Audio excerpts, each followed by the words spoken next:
The Great Controversy, Chapter 25. God's Law, Immutable. The temple of God was opened in heaven, and there was seen in his temple the Ark of his Testament. The Ark of God's Testament is in the Holy of Holies, the second apartment of the sanctuary. In the ministration of the earthly tabernacle, which served unto the example and shadow of heavenly things, this apartment was opened only upon the great day of atonement for the cleansing of the sanctuary. Therefore, the announcement that the temple of God was opened in heaven and the ark of his testament was seen points to the opening of the most holy place of the heavenly sanctuary in 1844, as Christ entered there to perform the closing work of the atonement. Those who by faith followed their great high priest as he entered upon his ministry in the most holy place beheld the ark of his testament.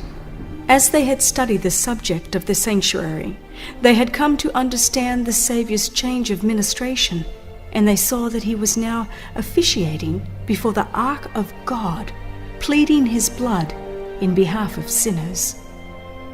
The ark in the tabernacle on earth contained the two tables of stone upon which were inscribed the precepts of the law of God. The ark was merely a receptacle for the tables of the law, and the presence of these divine precepts gave to it its value and sacredness. When the temple of God was opened in heaven, the ark of his testament was seen. Within the Holy of Holies, in the sanctuary in heaven, the divine law is sacredly enshrined. The law that was spoken by God himself amid the thunders of Sinai and written with his own finger on the tables of stone. The law of God in the sanctuary in heaven is the great original, of which the precepts inscribed upon the tables of stone and recorded by Moses in the Pentateuch were an unerring transcript. Those who arrived at an understanding of this important point were thus led to see the sacred, unchanging character of the divine law. They saw, as never before, the force of the Saviour's words, "Till heaven and earth pass, one jot or one tittle shall in no wise pass from the law." The law of God, being a revelation of his will, a transcript of his character, must forever endure as a faithful witness in heaven. Not one command has been annulled, not a jot or a tittle has been changed. Says the psalmist, "Forever, O Lord, thy word is settled in heaven. All his commandments are sure, they stand fast forever and ever." In the very bosom of the Decalogue is the fourth commandment. As it was first proclaimed, "Remember the Sabbath day to keep it holy. 6 days shalt thou labor and do all thy work, but the seventh day is the Sabbath of the Lord thy God. In it thou shalt not do any work, thou, nor thy son, nor thy daughter, thy manservant, nor thy maidservant, nor thy cattle, nor thy stranger that is within thy gates. For in 6 days the Lord made heaven and earth, the sea, and all that in them is, and rested the Sabbath day. Wherefore the Lord blessed the Sabbath day, and hallowed it." The Spirit of God impressed the hearts of those students of his word. The conviction was urged upon them that they had ignorantly transgressed this precept of disregarding the Creator's rest day. They began to examine the reasons for observing the first day of the week instead of the day which God had sanctified. They could find no evidence in the Scriptures that the fourth commandment had been abolished or that the Sabbath had been changed. The blessing which first hallowed the seventh day had never been removed. They had been honestly seeking to know and to do God's will.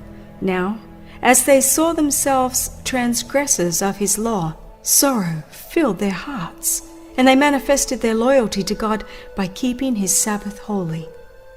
Many and earnest were the efforts made to overthrow their faith. None could fail to see that if the earthly sanctuary was a figure or pattern of the heavenly, the law deposited in the ark on the earth was an exact transcript of the law in the ark in heaven, and that an acceptance of the truth concerning the heavenly sanctuary involved an acknowledgement of the claims of God's law and the obligation of the Sabbath of the fourth commandment. Here was the secret of the bitter and determined opposition to the harmonious exposition of the Scriptures that revealed the ministration of Christ in the heavenly sanctuary. Men sought to close the door which God had opened, and to open the door which he had closed. But he that openeth, and no man shutteth, and shutteth, and no man openeth, had declared, Behold, I have set before thee an open door, and no man can shut it. Christ had opened the door, or ministration, of the most holy place. Light was shining from that open door of the sanctuary in heaven, and the fourth commandment was shown to be included in the law which is there enshrined. What God had established, no man could overthrow. Those who had accepted the light concerning the mediation of Christ and the perpetuity of the law of God found that these were the truths presented in Revelation 14. The messages of this chapter constitute a threefold warning, which is to prepare the inhabitants of the earth for the Lord's second coming. The announcement, the hour of his judgment is come, points to the closing work of Christ's ministration for the salvation of men. It heralds a truth which must be proclaimed until the Saviour's intercession shall cease and he shall return to the earth to take his people to himself. The work of judgment, which began in 1844, must continue until the cases of all are decided, both of the living and the dead. Hence it will extend to the close of human probation. That men may be prepared to stand in the judgment, the message commands them to fear God and give glory to him, and worship him that made heaven and earth and the sea and the fountains of waters. The result of an acceptance of these messages is given in the word, Here are they that keep the commandments of God and the faith of Jesus. In order to be prepared for the judgment, it is necessary that men should keep the law of God. That law will be the standard of character in the judgment.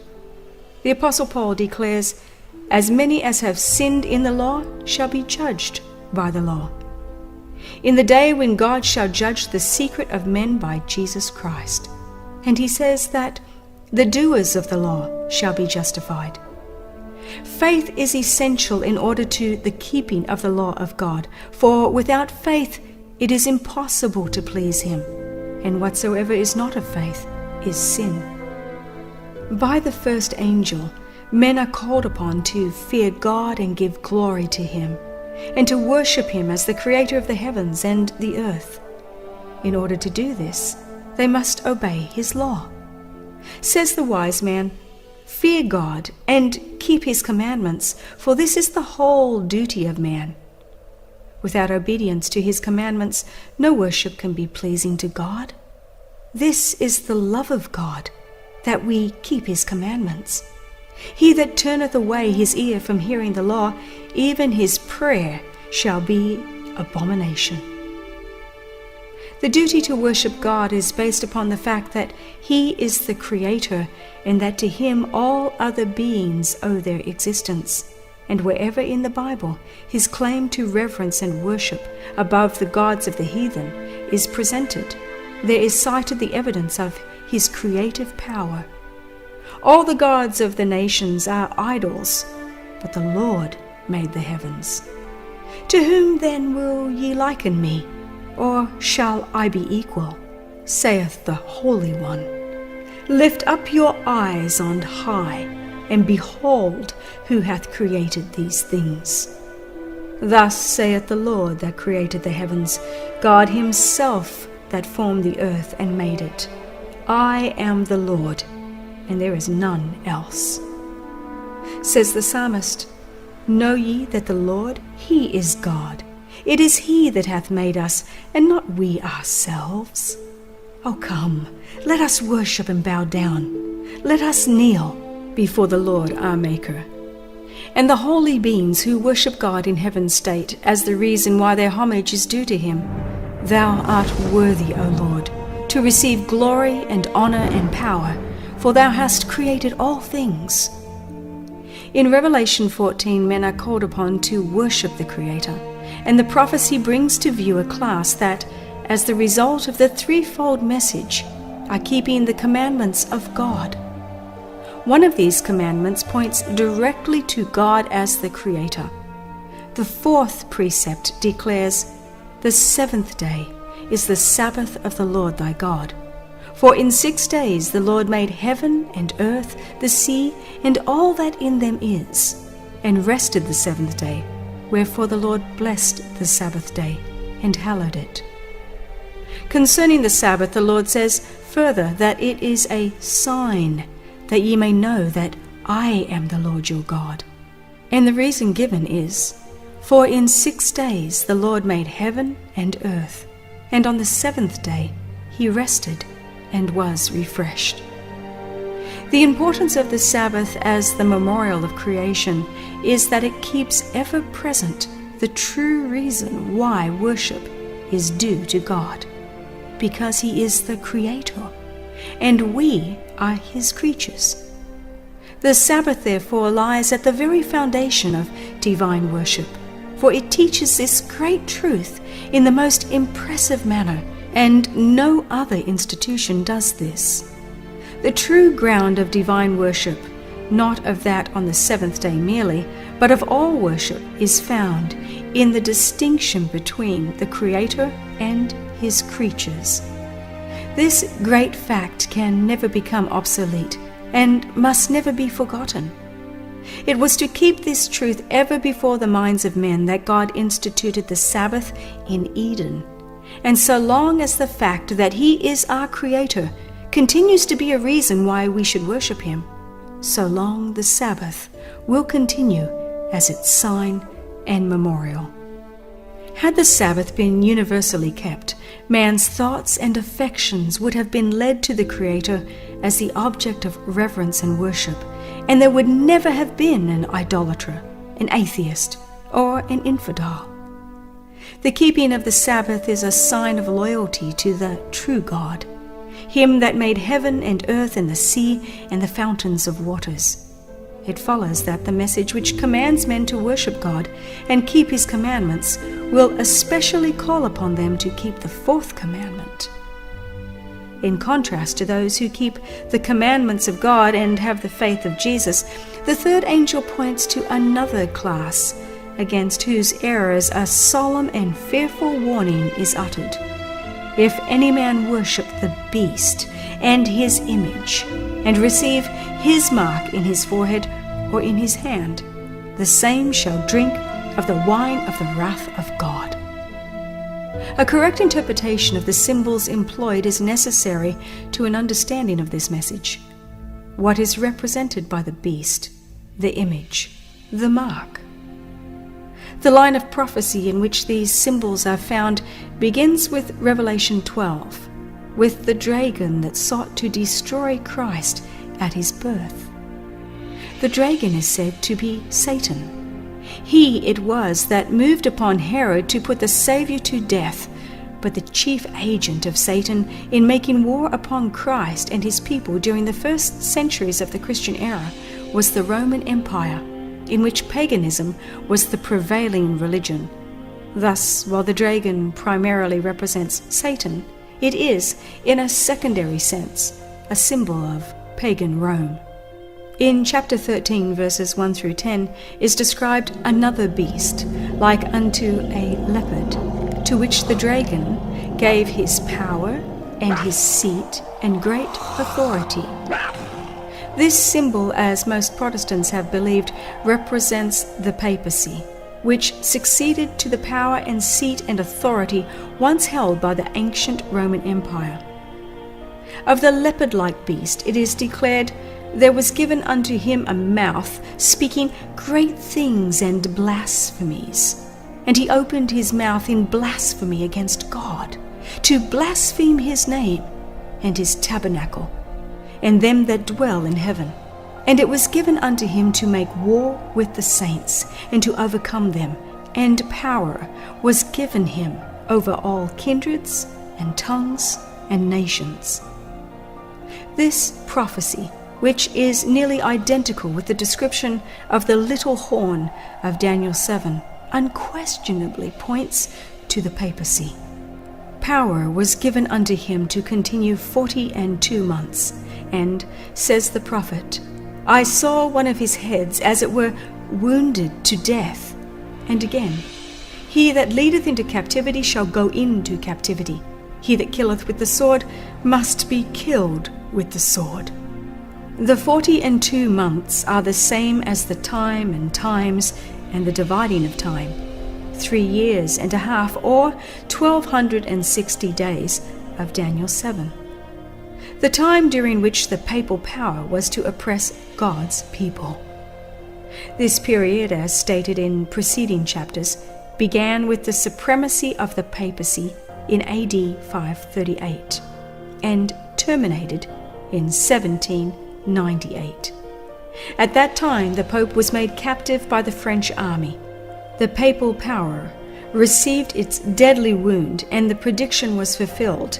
He that leadeth into captivity shall go into captivity. At this point, another symbol is introduced, says the prophet. I beheld another beast coming up out of the earth, and he had 2 horns like a lamb.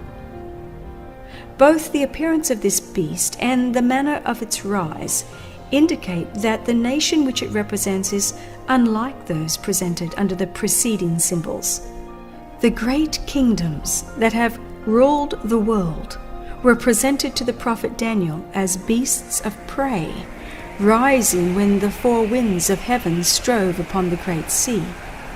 In Revelation 17, an angel explained that waters represent peoples and multitudes and nations and tongues. Winds are a symbol of strife. The 4 winds of heaven striving upon the great sea represent the terrible scenes of conquest and revolution by which kingdoms have attained to power. But the beast with lamb-like horns was seen coming up out of the earth. Instead of overthrowing other powers to establish itself, the nation thus represented must arise in territory previously unoccupied and grow up gradually and peacefully. It could not then arise among the crowded and struggling nationalities of the old world, that turbulent sea of peoples and multitudes and nations and tongues. It must be sought in the Western continent. What nation of the New World was in 1798 rising into power, giving promise of strength and greatness, and attracting the attention of the world? The application of this symbol admits of no question. One nation, and only one, meets the specifications of this prophecy. It points unmistakably to the United States of America. Again and again, the thought, almost the exact words, of the sacred writer has been unconsciously employed by the orator and the historian in describing the rise and growth of this nation. The beast was seen coming up out of the earth, and according to the translators, the word here rendered coming up literally signifies to grow or spring up as a plant. And as we have seen, the nation must arise in territory previously unoccupied. A prominent writer describing the rise of the United States speaks of the mystery of her coming forth from vacancy and says, like a silent seed, we grew into an empire. A European journal in 1850 spoke of the United States as a wonderful empire which was emerging amid the silence of the earth, daily adding to its power and pride. Edward Everett, in an oration on the Pilgrim Fathers of this nation, said, Did they look for a retired spot, inoffensive for its obscurity and safe in its remoteness, where the little church of Leyden might enjoy the freedom of conscience? Behold the mighty regions over which, in peaceful conquest, they have borne the banners of the cross. And he had 2 horns like a lamb. The lamb-like horns indicate youth, innocence, and gentleness, fitly representing the character of the United States when presented to the prophet as coming up in 1798. Among the Christian exiles who first fled to America and sought an asylum from royal oppression and priestly intolerance were many who determined to establish a government upon the broad foundation of civil and religious liberty. Their views found place in the Declaration of Independence, which sets forth the great truth that all men are created equal and endowed with the inalienable right to life, liberty, and the pursuit of happiness. And the Constitution guarantees to the people the right of self-government, providing that representatives elected by the popular vote shall enact and administer the laws. Freedom of religious faith was also granted, every man being permitted to worship God according to the dictates of his conscience. Republicanism and Protestantism became the fundamental principles of the nation. These principles are the secret of its power and prosperity. The oppressed and downtrodden throughout Christendom have turned to this land with interest and hope.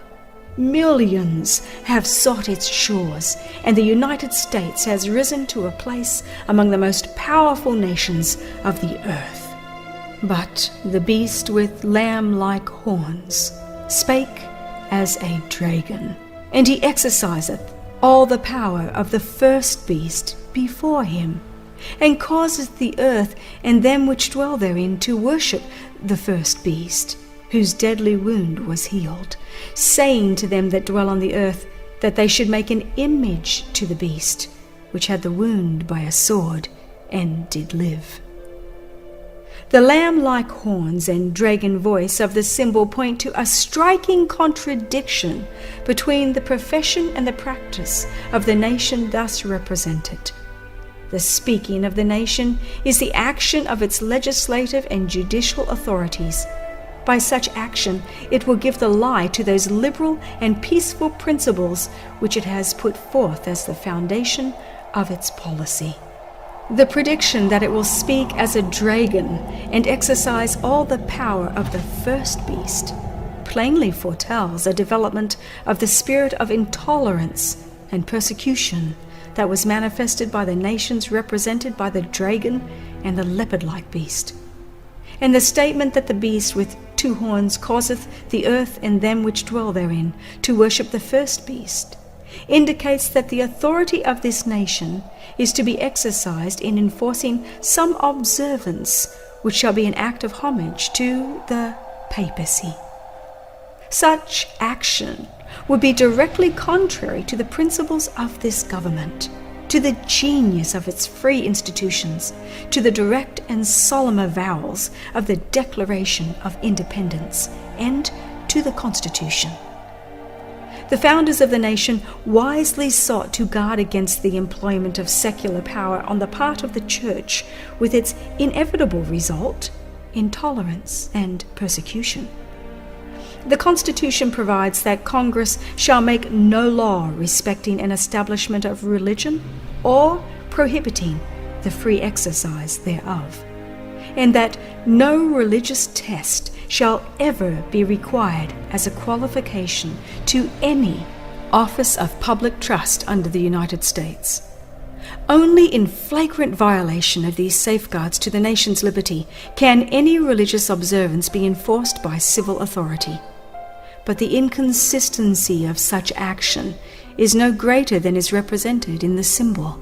It is the beast with lamb-like horns, in profession pure, gentle, and harmless, that speaks as a dragon, saying to them that dwell on the earth that they should make an image to the beast. Here is clearly presented a form of government in which the legislative power rests with the people, a most striking evidence that the United States is the nation denoted in the prophecy. But what is the image to the beast, and how is it to be formed? The image is made by the two-horned beast, and is an image to the beast. It is also called an image of the beast. Then, to learn what the image is like and how it is to be formed, we must study the characteristics of the beast itself, the papacy. When the early church became corrupted by departing from the simplicity of the gospel and accepting heathen rites and customs, she lost the spirit and power of God. And in order to control the consciences of the people, she sought the support of the secular power. The result was the papacy, a church that controlled the power of the state and employed it to further her own ends, especially for the punishment of heresy. In order for the United States to form an image of the beast, the religious power must so control the civil government that the authority of the state will also be employed by the church to accomplish her own ends. Whenever the church has obtained secular power, she has employed it to punish dissent from her doctrines. Protestant churches that have followed in the steps of Rome by forming alliance with worldly powers have manifested a similar desire to restrict liberty of conscience. An example of this is given in the long-continued persecution of dissenters by the Church of England. During the 16th and 17th century, thousands of nonconformist ministers were forced to flee from their churches, and many, both of pastors and people, were subjected to fine, imprisonment, torture, and martyrdom. It was apostasy that led the early church to seek the aid of the civil government, and this prepared the way for the development of the papacy, the beast. Said Paul, "There shall come a falling away, and that man of sin be revealed." So apostasy in the church will prepare the way for the image to the beast. The Bible declares that before the coming of the Lord there will exist a state of religious declension similar to that in the first centuries. In the last days perilous times shall come, for men shall be lovers of their own selves, covetous, boasters, proud, blasphemers, disobedient to parents, unthankful, unholy, without natural affection, truce breakers, false accusers, incontinent, fierce, despisers of those that are good, traitors, heady, high-minded, lovers of pleasure more than lovers of God, having a form of godliness, but denying the power thereof. Now the Spirit speaketh expressly that in the latter times some shall depart from the faith, giving heed to seducing spirits and doctrines of devils. Satan will work with all power and signs and lying wonders, and with all deceivableness of unrighteousness, and all that received not the love of the truth, that they might be saved, will be left to accept strong delusion, that they should believe a lie. When this state of ungodliness shall be reached, the same results will follow as in the first centuries. The wide diversity of belief in the Protestant churches is regarded by many as decisive proof that no effort to secure a forced uniformity can ever be made. But there has been for years in churches of the Protestant faith a strong and growing sentiment in favor of a union based upon common points of doctrine. To secure such a union, the discussion of subjects upon which all were not agreed, however important they might be from a Bible standpoint, must necessarily be waived. Charles Beecher, in a sermon in the year 1846, declared that the ministry of the evangelical Protestant denominations is not only formed all the way up under tremendous pressure of merely human fear, but they live and move and breathe in a state of things radically corrupt and appealing every hour to every baser element of their nature, to hush up the truth and bow the knee to the power of apostasy. Was not this the way things went with Rome? Are we not living her life over again? And what do we see just ahead? Another general council, a world's convention, evangelical alliance and universal creed. When this shall be gained, then, in the effort to secure complete uniformity, it will be only a step to the resort to force. When the leading churches of the United States, uniting upon such points of doctrine as are held by them in common, shall influence the state to enforce their decrees and to sustain their institutions, then Protestant America will have formed an image of the Roman hierarchy, and the infliction of civil penalties upon dissenters will inevitably result. The beast with two horns caused or commands all, both small and great, rich and poor, free and bond, to receive a mark in their right hand or in their foreheads, and that no man might buy or sell, save he that had the mark or the name of the beast, or the number of his name. The third angel's warning is, if any man worship the beast and his image, and receive his mark in his forehead or in his hand, the same shall drink of the wine of the wrath of God. The beast mentioned in this message, whose worship is enforced by the two-horned beast, is the first or leopard-like beast of Revelation 13, the papacy. The image to the beast represents that form of apostate Protestantism which will be developed when the Protestant churches shall seek the aid of the civil power for the enforcement of their dogmas. The mark of the beast still remains to be defined. After the warning against the worship of the beast and his image, the prophecy declares, "Here are they that keep the commandments of God and the faith of Jesus." Since those who keep God's commandments are thus placed in contrast with those that worship the beast and his image and receive his mark, it follows that the keeping of God's law on the one hand and its violation on the other will make the distinction between the worshippers of God and the worshippers of the beast. The special characteristic of the beast, and therefore of his image, is the breaking of God's commandments. Says Daniel of the little horn, the papacy, "He shall think to change times and the law." And Paul styled the same power the man of sin, who was to exalt himself above God. One prophecy is a complement of the other. Only by changing God's law could the papacy exalt itself above God. Whoever should understandingly keep the law as thus changed would be giving supreme honor to that power by which the change was made. Such an act of obedience to papal laws would be a mark of allegiance to the Pope in the place of God. The papacy has attempted to change the law of God.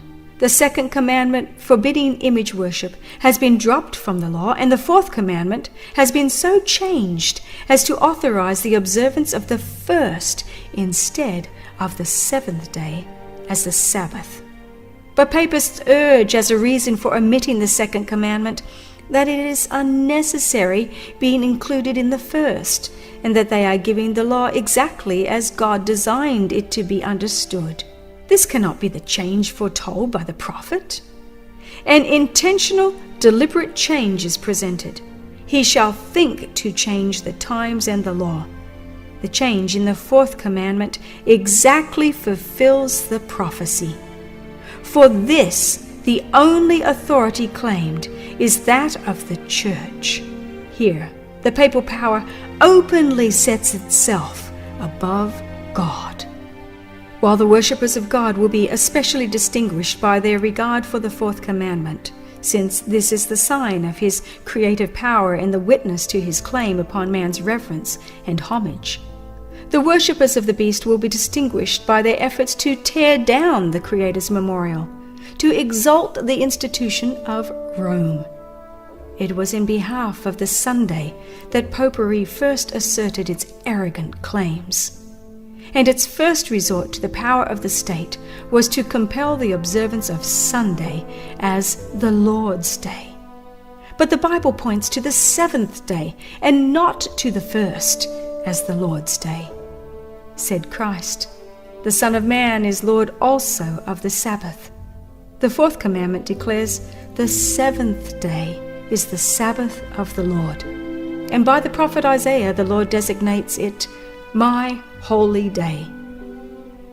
The claim so often put forth that Christ changed the Sabbath is disproved by his own words. In his Sermon on the Mount, he said, "Think not that I am come to destroy the law or the prophets. I am not come to destroy, but to fulfill.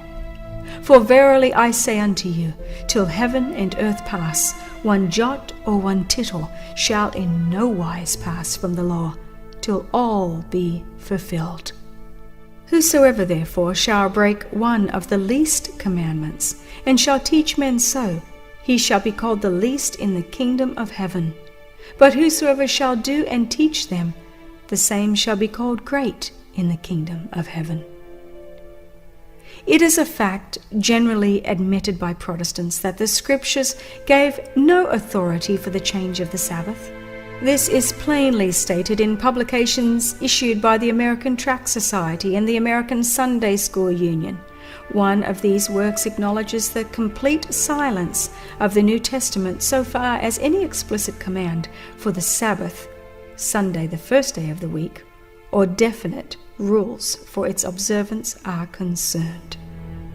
Another says, up to the time of Christ's death, no change had been made in the day, and so far as the record shows, they, the apostles, did not give any explicit command enjoining the abandonment of the seventh-day Sabbath and its observance on the first day of the week. Roman Catholics acknowledge that the change of the Sabbath was made by their church and declare that Protestants, by observing the Sunday, are recognizing her power. In the Catholic Catechism of Christian Religion, in answer to a question as to the day to be observed in obedience to the fourth commandment, this statement is made: during the Old Law, Saturday was the day sanctified, but the Church, instructed by Jesus Christ and directed by the Spirit of God, has substituted Sunday for Saturday. So now we sanctify the first, not the seventh day. Sunday means and now is the day of the Lord. As the sign of the authority of the Catholic Church, papist writers cite the very act of changing the Sabbath into Sunday, which Protestants allow of, because by keeping Sunday they acknowledge the Church's power to ordain feasts and to command them under sin.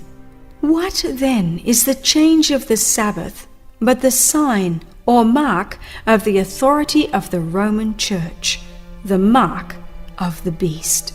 The Roman Church has not relinquished her claim to supremacy, and when the world and the Protestant churches accept a Sabbath of her creating, while they reject the Bible Sabbath, they virtually admit this assumption.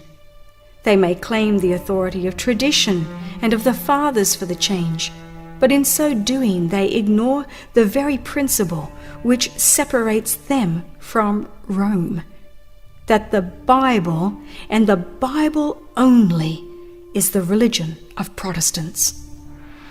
The papists can see that they are deceiving themselves, willingly closing their eyes to the facts in the case.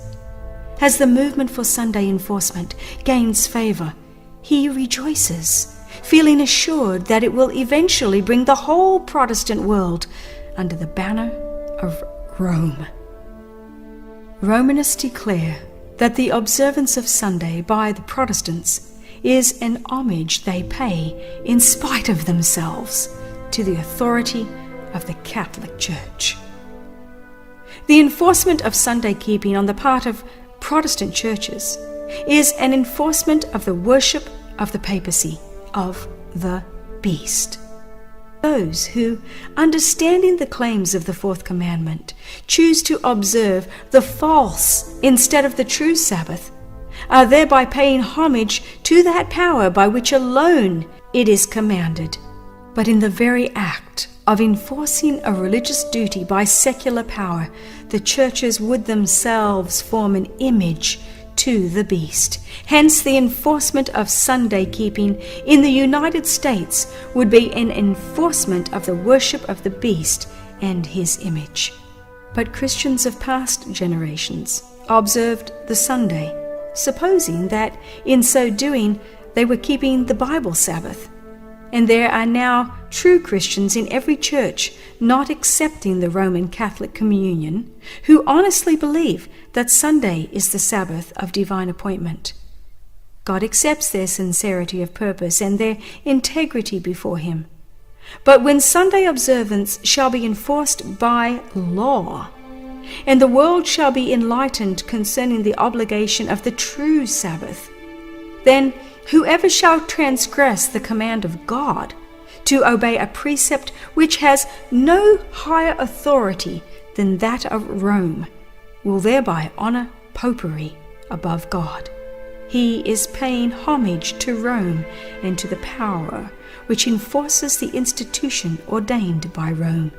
He is worshipping the beast and his image. As men then reject the institution which God has declared to be the sign of his authority, and honor in its stead that which Rome has chosen as the token of her supremacy, they will thereby accept the sign of allegiance to Rome, the mark of the beast. And it is not until the issue is thus plainly set before the people, and they are brought to choose between the commandments of God and the commandments of men, that those who continue in transgression will receive the mark of the beast. The most fearful threatening ever addressed to mortals is contained in the third angel's message. That must be a terrible sin which calls down the wrath of God unmingled with mercy. Men are not to be left in darkness concerning this important matter. The warning against this sin is to be given to the world before the visitation of God's judgments, that all may know why they are to be inflicted and have opportunity to escape them. Prophecy declares that the first angel would make his announcement to every nation and kindred and tongue and people. The warning of the third angel, which forms a part of the same threefold message, is to be no less widespread.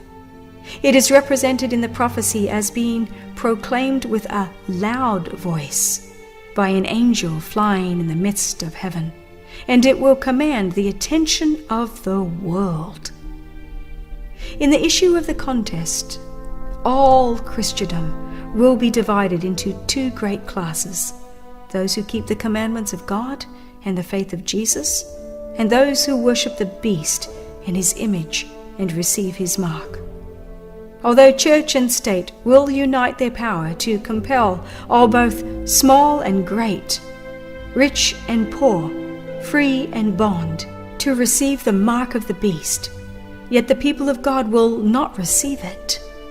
The prophet of Patmos beholds them that had gotten the victory over the beast, and over his image, and over his mark, and over the number of his name, stand on the sea of glass, having the harps of God, and singing the song of Moses and the Lamb.